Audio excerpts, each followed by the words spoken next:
Hello students.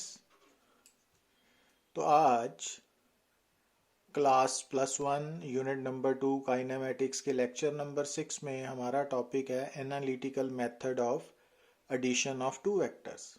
कि जैसा हमने प्रीवियस लेक्चर्स में डिस्कस किया था कि जब हम दो वेक्टर्स को ऐड करते हैं तो either we use triangle law of vectors addition और parallelogram law of vector addition.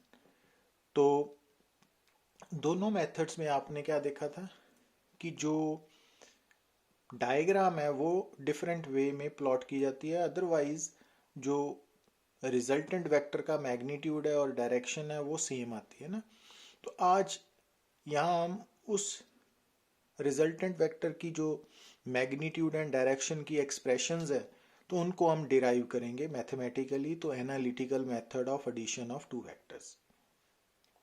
तो इसके लिए हमने सबसे पहले ड्रॉ किया parallelogram law of vectors addition के अकॉर्डिंगली कि A and B component vectors हैं, आर उनका रिजल्टेंट वेक्टर है, theta angle between component vectors A and B है, अल्फा जो है that is the angle between resultant vector are and component vector A. और यहाँ से देखिए आप कि हमने ए बी को ए वेक्टर का मैग्नीट्यूड है और पैरेललोग्राम में ए बी और डी सी ऑपोजिट साइड्स की लेंथ बराबर होती है ना, तो इट मीन्स ए बी या डी सी ए के बराबर है ना मैग्नीट्यूड। और A D and B C ये भी बी वेक्टर के मैग्नीट्यूड के इक्वल है ना, इक्वेशन नंबर 2। और जो ए सी है तो इसकी ए सी की लेंथ क्या है, magnitude of resultant vector R, equation number 3। अब आपने क्या करना है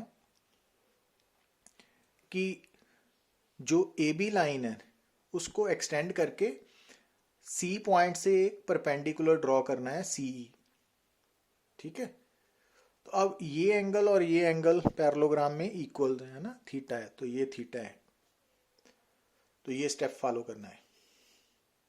तो अगर आपको एग्जाम में एनालिटिकल मेथड फॉर पैरेललोग्राम आए तो ये आपने ये डायग्राम ड्रॉ करनी है, और अगर ट्राइंगल लॉ के लिए आए तो ये डायग्राम ड्रॉ करनी है, triangle law of vectors addition. तो इसमें ए बी क्या है, ए वेक्टर का मैग्नीट्यूड है, इक्वेशन नंबर 1। बी सी क्या है, बी वेक्टर का मैग्नीट्यूड है, बी, इक्वेशन नंबर 2। थीटा क्या है, ए और बी वेक्टर के बीच में कंपोनेंट वेक्टर्स के बीच में एंगल। और अल्फा क्या है, angle between resultant vector and A vector. ठीक है, अब तो ट्राइंगल में भी यही करना आपने कि जो ए बी लाइन है ना उसको एक्सटेंड करके सी से परपेंडिकुलर ड्रॉ करना है, सीई। तो अब अगर एग्जाम में पैरेललोग्राम के लिए आता है तो ये करना है, अगर ट्राइंगल के लिए आता है तो ये डायग्राम ड्रॉ करनी है, बाकी प्रोपोर्शन सेम रहेगा ना। अब यहाँ देखिए आप, क्योंकि बेसिक पर्पस हमारा क्या है कि हमने सबसे पहले जो रिजल्टेंट वेक्टर का मैग्नीट्यूड निकालना है, मींस ए सी की वैल्यू निकालनी है। अब उसके लिए ए ई सी राइट एंगल ट्राइंगल सेलेक्ट किए ना, तो ए ई सी दोनों में सेम ही है ना।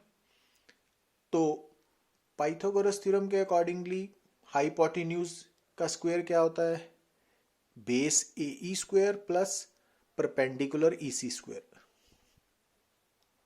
दोनों केसेस में सेम ही है। अब अगर आप ए ई को ध्यान से देखिए तो ए ई एक स्ट्रेट लाइन है ना, तो ये दो पार्ट्स में डिवाइड हुई है, ए बी प्लस बी। तो हमने क्या किया, यहाँ पे ई सी की जगह ये ई सी है ना, तो ये ई सी है। अब ए ई एक स्ट्रेट लाइन है जो दो पार्ट्स में डिवाइड हो रही है ना, A B and B E. तो यहाँ पे हमने ए ई को क्या लिख दिया, A B plus B E और उसका होल स्क्वायर है ना, तो ऐसे लिख दिया। अब ये जो छोटी ट्राइंगल है पैरेललोग्राम में ये है और ट्राइंगल में ये है, तो इस ये भी राइट एंगल ट्राइंगल है बी ई सी। अब इसमें साइन थीटा की वैल्यू क्या नजर आ रही है आपको, perpendicular E C and hypotenuse B C. तो यहाँ से ई सी की वैल्यू आ गई B C sine theta, equation number 5। और इसी ट्राइंगल में इसमें या इसमें सेम ही है, तो कॉस थीटा की वैल्यू क्या है, base BE divided by hypotenuse BC. तो बीई की वैल्यू होगी बीसी कॉस थीटा ना, इक्वेशन नंबर 6। अब हमने क्या करना है कि जो ए बी है, अब ध्यान से देखिए ना, अब यहाँ पे बीई की वैल्यू बीसी कॉस थीटा और ईसी की value BC sine theta substitute कर दी ना, तो इक्वेशन नंबर 5 एंड 6 को 4 में सब्स्टिट्यूट कर दिया, तो ये बन गया ना हमारे पास, तो ये इक्वेशन बन गई। अब क्या किया हमने कि ये जो इक्वेशंस है ना 1 2 3 1 2 3 इनको यूज किया। क्यों? देखो ए सी की वैल्यू कैपिटल आर है ना, तो वो लिख दी। ए बी की वैल्यू ए है, वो लिख दी। बी सी की वैल्यू बी है, वो लिख दी, है ना। अब ब्रैकेट्स ओपन कर दो आप, तो ये बन गया A square plus B square cos square theta plus 2ab cos theta plus ये वाली term B square sine square theta. अब जो मैंने अंडरलाइन किया है इनमें बी स्क्वेयर कॉमन है, cos square theta plus sine square theta आ गया ना, प्लस दिस वन। अब ये cos square theta plus sine square theta 1 होता है, तो इट मीन्स आर स्क्वेयर की वैल्यू क्या आ गई, A square plus B square plus 2ab cos theta, और आर क्या आ गया, under root A square plus B square plus 2ab cos theta. जो हम रिजल्ट डिराइव यूज कर रहे थे वो आज डिराइव कर लिया ना हमने, इक्वेशन नंबर 7। अब यहाँ पे चाहे इस डायग्राम में चाहे इस डायग्राम में अल्फा क्या रिप्रेजेंट कर रहा है, alpha angle between R vector and A vector है, और ये direction of R vector with respect to A vector represent कर रहा है। अब इसकी वैल्यू कैसे निकालेंगे, अब अगेन जो ए ई सी है ना, तो राइट एंगल ट्राइंगल है, इसमें अगर एंगल अल्फा लेते हैं तो अल्फा के सामने जो ई सी है वो परपेंडिकुलर है और जो ए ई है वो बेस है ना। तो ये लिख लिया ना, in right angle triangle tan alpha क्या है, ई सी ओवर ए ई। अब ए ई स्ट्रेट लाइन को दो पार्ट्स में डिवाइड किया, A B plus B E. अब ई सी इक्वेशन नंबर 5 और बी ई इक्वेशन नंबर 6 से यहां पे वैल्यू सब्स्टिट्यूट करेंगे ना, तो ये बन गया। अब बी सी ए बी की वैल्यूज यहां से इक्वेशन नंबर 1 एंड 2 से सब्स्टिट्यूट करेंगे, क्योंकि हम बी सी को क्या लिखेंगे, capital B, and A B को क्या लिखोगे, कैपिटल ए। तो ये रिक्वायर्ड फार्मूला आ गया ना। तो जो फार्मूलाज हम डिस्कस कर रहे थे वो आज डिराइव हो गए ना, दोनों के लिए, पैरेललोग्राम के लिए भी और ट्राइंगल में नहीं।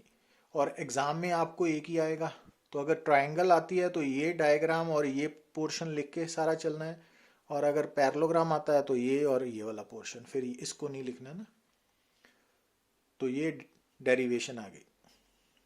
अब स्पेशल केसेस में हम ऑलरेडी डिस्कस कर चुके हैं कि अगर आप दो वेक्टर्स हैं सेम डायरेक्शन में जिनको हम पैरेलल वेक्टर्स बोलते हैं, तो उनके केस में थीटा 0 डिग्री होने के कारण रिजल्टेंट वेक्टर का मैग्नीट्यूड कैसे लिख सकते हैं हम, ए प्लस बी, मीन्स दोनों के जो कंपोनेंट वेक्टर्स हैं उनके मैग्नीट्यूड्स को ऐड कर दीजिए, तो आपको रिजल्टेंट वेक्टर का मैग्नीट्यूड मिल जाएगा। पर ये सिर्फ किस केस में अप्लाई होगा, जब पैरेलल वेक्टर्स को ऐड कर रहे हैं, और अल्फा 0 डिग्री आएगा या 0 रेडियन है ना।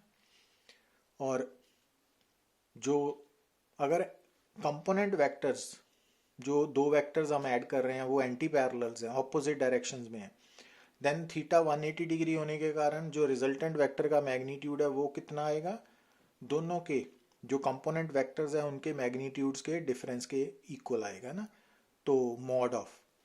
और इसमें ऐसे करना है कि अगर मान लीजिए कि कंपोनेंट ए वेक्टर का मैग्नीट्यूड बी से बड़ा है, तो फिर रिजल्टेंट वेक्टर का मैग्नीट्यूड आर क्या होगा, ए माइनस बी, और अगर ए छोटा है बी बड़ा है मैग्नीट्यूड में ज़्यादा है तो आर होगा बी माइनस ए, है ना।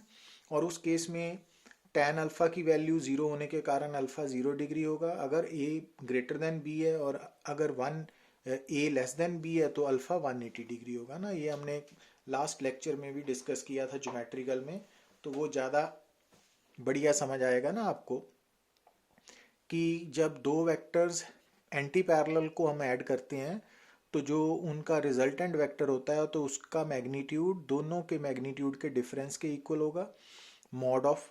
और जो डायरेक्शन है रिजल्टेंट वेक्टर की वो किस तरफ होगी, जिस तरफ दोनों में से ग्रेटर मैग्नीट्यूड वाला वेक्टर होगा ना, तो उस वेक्टर की कंपोनेंट वेक्टर की डायरेक्शन ही रिजल्टेंट वेक्टर की डायरेक्शन होगी ना। तो ये बातें हम यहाँ पे एक्सप्लेन कर रहे हैं मैथमेटिकली। तो अब ये जो स्पेशल केसेस हैं कि अगर मान लीजिए कि हमें एग्जाम में या न्यूमेरिकल्स में हमने फाइंड आउट करना है resultant vector of two component vectors of equal magnitudes, मतलब जो दो वेक्टर्स को आप ऐड करने जा रहे हो उनके मैग्नीट्यूड्स बराबर हैं, मींस ए और बी इक्वल है, वेक्टर्स नहीं इक्वल, मैग्नीट्यूड्स इक्वल है। तो उस केस में फार्मूला तो हम बेसिक तो यही यूज करेंगे, under root A square plus B square plus 2ab cos theta. मगर मैग्नीट्यूड्स इक्वल होने के कारण हम b को a के साथ रिप्लेस कर सकते हैं ना, तो जैसे यहाँ पे किया। अब यहाँ से अगर हमने a कॉमन निकाल लिया तो ये बन गया ना। अब 1 प्लस cos थीटा की वैल्यू क्या होगी, है ना। तो इसके लिए हमने मैथमेटिकल टूल्स में कुछ ट्रिग्नोमेट्रिक आइडेंटिटीज डिस्कस की थी कि जो cos 2 थीटा है उसको हम लिख सकते हैं cos theta plus theta, cos 2 theta is equal to cos theta plus theta. तो जो पहला थीटा वो a हो गया, दूसरा b हो गया ना। अब cos a प्लस b को एक्सपेंड करने का फार्मूला हमने मैथमेटिकल टूल्स में डिस्कस किया था, अगर आपने वो नहीं किए तो दोबारा आप मेरे चैनल से देख सकते हो। तो cos स्क्वायर थीटा, तो cos a प्लस बी की एक्सपेंशन की थी cos a cos b minus sine a sine b। अब यहाँ पर a और b दोनों ही थीटा है ना, तो यहाँ पे एक्सपेंशन क्या होगी cos square theta minus sine square theta, है ना। अब अगर हम साइन स्क्वायर थीटा को 1 माइनस cos स्क्वायर थीटा से रिप्लेस करें तो cos 2 थीटा की value 2 cos square theta minus 1 होगी, या 2 cos square theta 1 plus cos 2 theta हो गया ना। तो 1 प्लस cos 2 थीटा को 2 cos स्क्वायर थीटा लिखा जा सकता है। तो ये आइडेंटिटी आ गई। अब हमारे केस में यहाँ मैंने कि अगर यहाँ पर 1 प्लस cos 2 थीटा है तो लेफ्ट हैंड साइड में 2 cos स्क्वायर थीटा है ना, मीन्स इस एंगल का हाफ है वहाँ पे। अब हमारे केस में क्या है, हमारे केस में 1 प्लस cos थीटा है, तो अगर यहाँ पे 1 प्लस cos 2 थीटा होता तो हमारा आंसर होना था 2 cos स्क्वायर थीटा। अब यहाँ पर 1 प्लस cos थीटा है तो यहाँ पे होगा 2 cos स्क्वायर थीटा बाई 2, है ना। तो अब इसको सॉल्व किया तो ये बन गया। तो इट मीन्स अगर आपके सामने मीन्स ये स्पेशल केसेस हैं जो शॉर्टकट हमें बताते हैं कि अगर आपने दो वेक्टर्स जिनके मैग्नीट्यूड्स इक्वल है उनको ऐड करना है तो उस केस में आप रिजल्टेंट वेक्टर का magnitude 2a cos theta by 2 भी लिख सकते हो ना, ये वाला रिजल्ट। अदरवाइज ये तो बेसिक फार्मूला है ही है ना, ये तो अप्लाई होगा ही। और इसी तरह वहां पर मैंने बताया था कि जब हम दो वेक्टर्स जिनका मैग्नीट्यूड इक्वल है उनको ऐड करते हैं तो जो रिजल्टेंट वेक्टर होता है ना वो अलोंग द बाइसेक्टर होता है। मींस अगर दो कंपोनेंट वेक्टर्स के बीच में एंगल थीटा है, ए एंड बी के बीच में एंगल थीटा है, तो जो रिजल्टेंट वेक्टर ए के साथ एंगल बनाएगा वो थीटा बाई 2 होगा। तो ये रिजल्ट हमने यहाँ पे प्रूव किया है ना। तो उसके लिए ये देखिए आप tan अल्फा क्या है, यहाँ से ना b साइन वाले, अब क्योंकि b और a इक्वल हैं तो यहाँ पे बन गया a साइन थीटा, नीचे a plus a cos theta ना। अब a कॉमन कैंसिल आउट हो गया तो बच गया sine theta over 1 plus cos theta. अब अभी पीछे हमने 1 प्लस कॉस थीटा को क्या लिख सकते हैं 2 कॉस स्क्वायर थीटा बाई 2, और ऊपर क्या है साइन थीटा। अब साइन थीटा को हम अगर साइन 2 थीटा है तो साइन 2 थीटा को 2 साइन थीटा कॉस थीटा लिखा जा सकता है ना, साइन a प्लस बी की एक्सपेंशन है ये। तो ये भी इंपॉर्टेंट रिजल्ट्स है ना, तो आपको मैथमेटिकल टूल्स पे भी पकड़ बनानी पड़ेगी। तो साइन 2 थीटा को अगर हम 2 साइन थीटा कॉस थीटा लिख सकते हैं तो इट मीन साइन थीटा को क्या लिख सकते हैं, अगर यहाँ पे 2 थीटा है तो यहाँ पे थीटा थीटा रह गया। अब अगर यहाँ पे साइन थीटा है तो यहाँ पे 2 sine theta by 2 cos theta by 2 हो जाएगा ना, यहाँ पे लिखा ना हमने। तो अब कॉस एक कैंसिल आउट हो गया, 2 से कैंसिल, तो sine theta by 2 over cos theta by 2 tan theta by 2। तो अब अल्फा थीटा बाई 2 के इक्वल है ना। तो जो रिजल्ट हमने थ्योरेटिकली डिस्कस किया था कि अगर आपने क्या याद रखना है, प्रूव नहीं करना, कि अगर दो वेक्टर्स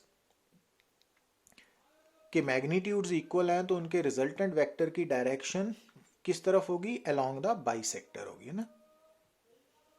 अच्छा, अब यहाँ पर है कि अगर हम आपने resultant vector of two orthogonal component vectors find out करना है, कि अगर मान लीजिए कि आपके सामने जो प्रॉब्लम है उसमें आप दो वेक्टर्स को ऐड करने जा रहे हो ना, मगर आप क्या देखते हो कि वो दोनों वेक्टर्स एक दूसरे के साथ कंपोनेंट वेक्टर्स 90 डिग्री का एंगल बना रहे हैं, तो उस केस में आर की वैल्यू कितनी होगी? क्योंकि फार्मूला तो यही रहेगा, under root A square plus B square plus 2ab cos theta, but theta 90 होने के कारण कॉस 90 जीरो होता है, तो under root A square plus B square आ जाएगा। मीन्स अगर आपने दो वेक्टर्स को ऐड करना है जो ऑर्थोगोनल वेक्टर्स हैं, तो आप उनके रिजल्टेंट वेक्टर के मैग्नीट्यूड को under root A square plus B square तक लिख सकते हो ना। आया सेम फार्मूला से ही है, बट शॉर्टकट जिसको बोलते हैं। और tan अल्फा की वैल्यू क्या लिख सकते हो? यहाँ राइट एंगल ट्राइंगल है, तो tan क्या होता है? Perpendicular over base. अब ये और ये साइड्स मैग्नीट्यूड्स में बराबर हैं, तो अगर ये वेक्टर b का मैग्नीट्यूड है तो ये भी b का मैग्नीट्यूड होगा ना।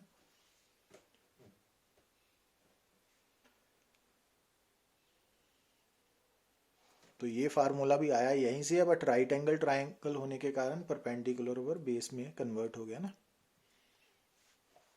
अब जो और बातें आपने याद रखनी है वो क्या है कि अगर आप दो vectors component vectors A and B को ऐड कर रहे हो और उसका रिजल्टेंट वेक्टर है आर वेक्टर, तो उसका मैग्नीट्यूड आप कितना निकालते हो? Under root A square plus B square plus 2ab cos theta. तो ये फार्मूला हमें क्या बता रहा है कि कोई भी दो वेक्टर्स हैं अगर, तो उनका जो रिजल्टेंट वेक्टर है वो उसका मैग्नीट्यूड एक तो डिपेंड करता है कि फर्स्ट कंपोनेंट वेक्टर का मैग्नीट्यूड कितना है, सेकंड कंपोनेंट वेक्टर का मैग्नीट्यूड कितना है, और दोनों के बीच में एंगल कितना है। और दोनों के बीच में एंगल कौन डिसाइड करेगा? दोनों की डायरेक्शंस, कंपोनेंट वेक्टर्स की डायरेक्शंस डिसाइड करेंगी ना। तो अगर दोनों की डायरेक्शंस पे डिपेंड करेगी कॉस थीटा की वैल्यू, क्योंकि थीटा डायरेक्शन से रिलेटेड है, तो आप क्या देखते हो कि ये आर जो दो कंपोनेंट वेक्टर्स का रिजल्टेंट वेक्टर है उसका मैग्नीट्यूड मैक्सिमम कब होगा? जब कॉस थीटा की वैल्यू मैक्सिमम होगी। और कॉस थीटा की वैल्यू मैक्सिमम +1 होती है, और +1 कब होती है? जब थीटा 0 डिग्री हो।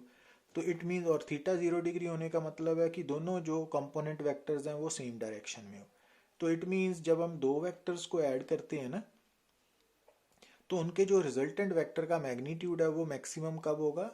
जब ऐड होने वाले दोनों कंपोनेंट वेक्टर्स सेम डायरेक्शन में होंगे ना। और कितना होगा? दोनों के मैग्नीट्यूड के सम के इक्वल, a प्लस बी। और अगर हम मिनिमम कब होगा? जब कॉस थीटा की वैल्यू मिनिमम होगी, और कॉस थीटा की वैल्यू मिनिमम कितनी होती है? -1। कब होती है? जब थीटा 180 डिग्री होगा। मीन्स जब कंपोनेंट वेक्टर्स एंटी पैरेलल होंगे ना, तो उस वक्त आर मिनिमम कितना होगा? Mod a minus B. तो इट मीन्स जो दो वेक्टर्स है ना उनका मैक्सिमम मैग्नीट्यूड कितना हो सकता है? मतलब सॉरी, दो जो वेक्टर्स है ना कंपोनेंट वेक्टर्स, जब हम उनको ऐड करते हैं तो उनके जो रिजल्टेंट वेक्टर का मैग्नीट्यूड है वो मैक्सिमम कितना हो सकता है? कंपोनेंट वेक्टर्स के मैग्नीट्यूड के सम के इक्वल। और मिनिमम कितना हो सकता है? दोनों के मैग्नीट्यूड के डिफरेंस के इक्वल, है ना। मॉड, विद मॉड लेना है ना, क्योंकि मैग्नीट्यूड ऑफ वेक्टर हमेशा पॉजिटिव होता है। तो अब इट मीन्स किस कोई भी जो दो गिवन वेक्टर्स हैं उनका जो रिजल्टेंट वेक्टर है ना वो रिजल्टेंट मैक्सिमम और रिजल्टेंट मिनिमम के बीच में ही लाई करेगा, तो इस रेंज से बाहर कभी नहीं हो सकता। ठीक है। और एक्चुअली कितना होगा वो तो एंगल पे डिपेंड करेगा, मगर जनरली हमने क्या समझना है कि कोई भी जो दो वेक्टर्स गिवन है हमें, कंपोनेंट वेक्टर्स, तो उनका जो रिजल्टेंट वेक्टर का मैग्नीट्यूड है वो मैक्सिमम और मिनिमम के बीच में लाई करेगा। और मैक्सिमम कैसे निकालते हैं हम रिजल्टेंट वेक्टर का मैग्नीट्यूड? कि जो कंपोनेंट वेक्टर्स हैं उनके मैग्नीट्यूड का सम लेके। और मिनिमम कैसे निकालते हैं रिजल्टेंट वेक्टर का मैग्नीट्यूड? उन कंपोनेंट वेक्टर्स के मैग्नीट्यूड्स का डिफरेंस लेके ना, मॉड, मॉड का डिफरेंस है ना, जो डिफरेंस है उसका मॉड लेते हैं ना। तो अब इस बात को आप ऐसे समझिए, जैसे आपको मान लीजिए कि दो फोर्सेस गिवन है ना, अब हमें पूछा गया है कि इसकी रिजल्टेंट फोर्स निकालिए। तो देखिए हम दो वेक्टर्स को, दो या दो से ज़्यादा वेक्टर्स को तब तक ऐड नहीं कर सकते, रिजल्टेंट नहीं निकाल सकते, जब तक हमें उनके मैग्नीट्यूड्स के साथ साथ डायरेक्शंस पता ना हो।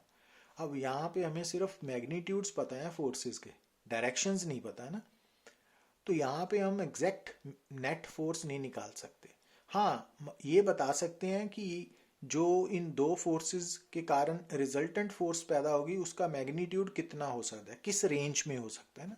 और वो हमने अभी पीछे सीखा कि दो वेक्टर्स का जो रिजल्टेंट वेक्टर का मैग्नीट्यूड है ना, वो मैक्सिमम और मिनिमम रेंज में से लाई करेगा ना। अब दो फोर्सेस की मैक्सिमम रेंज कितनी हो सकती है जब वो पैरेलल होंगी, तो 5 + 8 13। और मिनिमम कितनी होगी, दोनों के मैग्नीट्यूड का डिफरेंस कितना, 8 - 5 3। तो इट मीन्स इस केस में जो रिजल्टेंट फोर्स आएगी ना, उसका मैग्नीट्यूड 3 न्यूटन से 13 न्यूटन तक हो सकता है, इन बिटवीन लाई करेगा। मगर एग्जैक्ट वैल्यू कितनी होगी वो डिपेंड करेगी डायरेक्शंस पे, तो उसके बिना हम नहीं बता सकते। बट जनरली हम बोल सकते हैं कि इस केस में जो रिजल्टेंट वेक्टर है उसकी वैल्यू इस रेंज में लाई कर सकती है। ठीक है, तो ये जो आर्टिकल हमने पीछे किया वहां से हमें ये मालूम पड़ा कि दो वेक्टर्स जो है ना, उनका जो रिजल्टेंट वेक्टर का मैग्नीट्यूड है वो तो एक्चुअली कंपोनेंट वेक्टर्स के मैग्नीट्यूड्स और डायरेक्शंस पे डिपेंड करता है, थीटा पे। पर अगर हमें थीटा अननोन है तो हम exact value of resultant vector की नहीं बता सकते, बट रेंज बता सकते हैं कि इस रेंज में वो लाई करेगा ना। वो रेंज कैसे निकालनी है कि आर मैक्सिमम और आर मिनिमम के बीच में। और आर मैक्सिमम कितना हो सकता है कि वो आपको बता दिया कि दो कंपोनेंट वेक्टर्स के मैग्नीट्यूड्स के सम के इक्वल, और जो आर मिनिमम है वो कितना होगा, दो कंपोनेंट वेक्टर्स के जो मैग्नीट्यूड्स हैं उनके डिफरेंस के मॉड के इक्वल है ना। तो डिफरेंस का मॉड लेना है ना आपने, ये याद रखना है। अब यहां देखिए आप, अब न्यूमेरिकल नंबर 1 में क्या गिवन है हमें, दो फोर्सेस हैं, इक्वल मैग्नीट्यूड्स हैं, हैव देयर रिजल्टेंट, और उनका रिजल्टेंट का मैग्नीट्यूड भी इक्वल टू आइदर है। तो अगर हमने पहली फोर्स को F1 मान लिया, दूसरी को F2 मान लिया, तो जो रिजल्टेंट वेक्टर है वो F1 vector plus F2 vector होगा। पर यहाँ स्टेटमेंट के अकॉर्डिंगली F1 का मैग्नीट्यूड, F2 का मैग्नीट्यूड और FR का मैग्नीट्यूड ये तीनों बराबर हैं, कितने मान लिए हमने, F। अब एंगल निकालना है थीटा, तो अब क्या करेंगे हम, तो FR क्या होगा, √F1² plus F2² plus 2F1 F2 cos theta. अब F की वैल्यू, FR की वैल्यू भी F है, ये भी F है, ये भी F है, ये भी F है, यहाँ सब्स्टिट्यूट किया ना, तो कॉमन निकाला मैथमेटिकली, तो वहां से कॉस थीटा की वैल्यू आ गई -½ और कॉस थीटा -½ किस एंगल के लिए होगा, 120 डिग्री के लिए ना, तो थीटा 120 डिग्री है।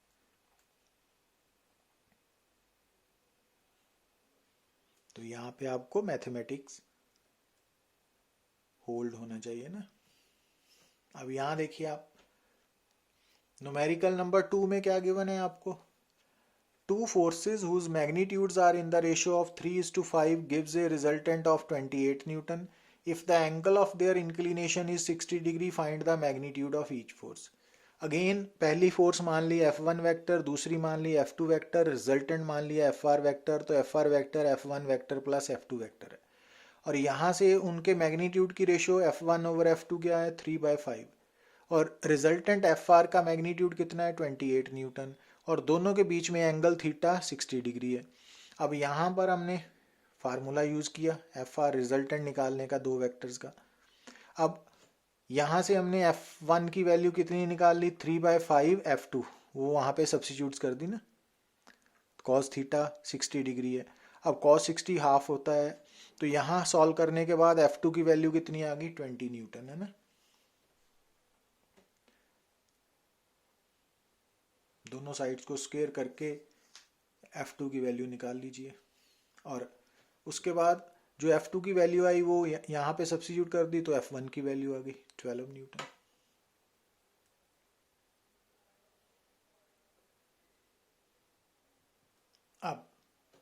यहां देखिए आप, the greatest and least resultant of two forces acting at A point is 10 Newton and 6 Newton respectively. तो मान लीजिए कि एक फोर्स है F1 वेक्टर, दूसरी है F2 वेक्टर, तो उनका रिजल्टेंट है FR वेक्टर। पर यहाँ पे उसने क्या दिया है, 10 न्यूटन क्या है, दोनों फोर्सेस का जो मैक्सिमम रिजल्टेंट है ना। और मैक्सिमम रिजल्टेंट FR मैक्सिमम कितना होगा, F1 प्लस F2 मैग्नीट्यूड्स के सम के बराबर 10 न्यूटन। और मिनिमम कितना होगा, दोनों के डिफरेंस के बराबर 6 न्यूटन। तो ये दो इक्वेशंस को सॉल्व कीजिए आप, तो वहां से F1 की वैल्यू F2 की वैल्यूज आ गई ना। अब उसने आगे क्या बोला, कहता है कि अब जो फोर्स है F1 F2, उसमें क्या किया हमने, दोनों को 3 न्यूटन इंक्रीज कर दिया। तो अगर F1 8 न्यूटन है तो अब नई फोर्स F1 डैश कितनी होगी, 8 प्लस 3 11। और जो दूसरी फोर्स है F2 2 न्यूटन, उसमें 3 न्यूटन इंक्रीज किया तो वो होगी F2 डैश 5 न्यूटन। अब ये जो नई फोर्सेज है इनके बीच में एंगल है 90 डिग्री। तो इनका रिजल्टेंट कैसे निकालेंगे, FR डैश, तो वही under root A square plus B square plus 2AB cos theta फार्मूले के साथ, है ना। अब यहां देखिए आप,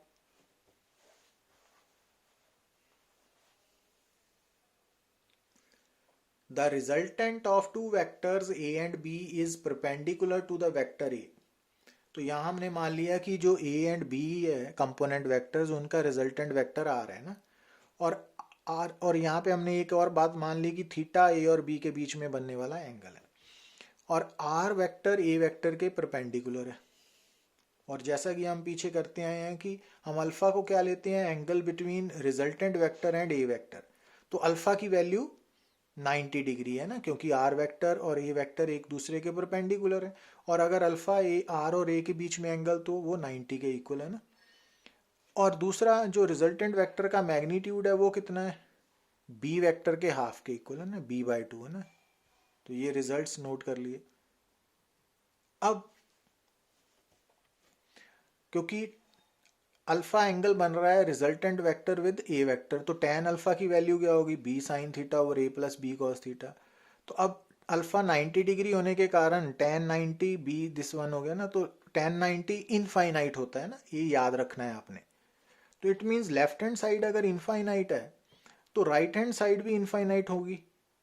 और क्यों होगी, क्योंकि इक्वालिटी का साइन है। अब कैसे होगी, अगर समथिंग ओवर जीरो हो ना, नॉन जीरो को अब अगर आप जीरो के साथ डिवाइड करोगे that becomes infinite. It means जो बेस है ना, ए सॉरी डिनोमिनेटर है ए प्लस बी कॉस थीटा, तो ये जीरो होना चाहिए ना। तो वहां से हमने ए और बी के बीच में रिलेशन निकल आया, ए किसके बराबर है, minus B cos theta, equation number 2। ठीक है। अब आपने क्या करना है, आर का फार्मूला है under root A square plus B square plus 2AB cos theta. अब ए की value minus B cos theta यहां भी सब्सिट्यूट कर देनी, यहां भी, ठीक है। और आर की वैल्यू b/2 है, तो वो यहां पे सब्सिट्यूट कर देना यहाँ। अब दोनों साइड्स को सॉल्व करिए आप, b कैंसल आउट हो जाएंगे। तो आप क्या देख रहे हो, साइन थीटा की वैल्यू हाफ आ गई। अब याद क्या रखना है कि यहाँ पे आप क्या नोट कर रहे हो, क्योंकि जो दो वेक्टर्स होते हैं ना कंपोनेंट वेक्टर्स, तो उनके बीच में जो एंगल थीटा होता है वो हमेशा अल्फा से, resultant vector and component vector ए से के बीच में बनने वाला एंगल से हमेशा बड़ा होगा या बराबर होगा। ठीक है ना। तो इट मीन्स जो थीटा की वैल्यू है वो 90 डिग्री से ज्यादा आनी चाहिए। अब साइन थीटा अगर हाफ है तो थीटा की वैल्यू या तो होगी 30 डिग्री या होगी 150 डिग्री। पर क्योंकि जो अल्फा है वो 90 डिग्री दिया हुआ है और थीटा की वैल्यू अल्फा से बड़ी होनी चाहिए या बराबर, तो it means 150 degree right choice है ना यहाँ पे। तो ऐसे सोचना पड़ेगा आपको। Got it. अब ये देखिए आप, न्यूमेरिकल नंबर 5 में आपको क्या गिवन है कि two forces of unequal magnitudes simultaneously act on A particle making an angle of 120 degree with each other. तो एक पार्टिकल पर दो फोर्सेस लग रही हैं और दोनों के बीच में एंगल थीटा 120 डिग्री है ना। तो F1 F2 कंपोनेंट फोर्सेस हैं और FR रिजल्टेंट फोर्स हो गई, थीटा 120 है। तो इस इट मीन्स FR का मैग्नीट्यूड ये हो गया under root A square plus B square plus 2ab cos theta. अब cos 120 डिग्री की वैल्यू ना -½ होती है, -1/2, तो वो सब्स्टिट्यूट की तो एफ आर की वैल्यू ये बन गई ना। अब एक्सेलरेशन क्या होती है? टोटल फोर्स ओवर मास, ये याद रखना है ना, आप 9th 10th में पढ़ते हो F is equal to M A. तो अगर फोर्स एम ए है तो एक्सेलरेशन फोर्स ओवर मास होगी ना, वो फोर्स टोटल फोर्स होती है ना। तो अब total force, resultant force, net force ये है और मास ये है, तो ये एक्सेलरेशन की वैल्यू आ गई। ठीक, पर अब वो क्या कहता है कि हम क्या किया हमने कि जो F1 F2 दो फोर्सेज हैं उनमें से एक को क्या किया? रिवर्स्ड। रिवर्स्ड का मतलब डायरेक्शन ऑपोजिट कर दी, मैग्नीट्यूड उतना ही रखा। और ऐसा करने से क्या हुआ कि जो एक्सेलरेशन है वो √3 टाइम्स होगी, मींस पहले से √3 टाइम्स। तो अब देखते हैं, अब हमने क्या किया कि मान लीजिए F2 को रिवर्स कर दिया, तो अब ये पहली कंपोनेंट फोर्स है, ये दूसरी नहीं आ गई ना कंपोनेंट फोर्स। अब इन दोनों के बीच में एंगल कितना रह गया? अब 60 डिग्री रह गया डायरेक्शन रिवर्स करने से, क्योंकि हम हमेशा एंगल कौन सा लेते हैं? स्मॉलेस्ट एंगल ना, तो ये वाला नहीं लेना। ये एंगल बड़ा हो गया ना, ये छोटा रह गया। अब 60 डिग्री हो गया एंगल। तो इट मीन्स अब इस फोर्स और इस फोर्स में रिजल्टेंट निकालना है। अब इसका मैग्नीट्यूड और इसका मैग्नीट्यूड सेम है, तो इसका मैग्नीट्यूड F2 ही है, पर डायरेक्शन उलट हो चुकी है ना। तो it means new resultant force क्या होगी? एफ आर डैश कितनी? Under root F1 square plus F2 square plus 2F1 F2 cos 60। cos 60 half होता है ना, तो ये बन गया एफ आर डैश। तो अब नई एक्सेलरेशन कितनी आ जाएगी? A dash F R dash by mass, ये बन जाएगी, है ना। पर अब हमें क्या बताया गया है कि जो नई एक्सेलरेशन है वो पुरानी वाली से √3 टाइम्स ज़्यादा है ना, तो ए डैश √3 है ना।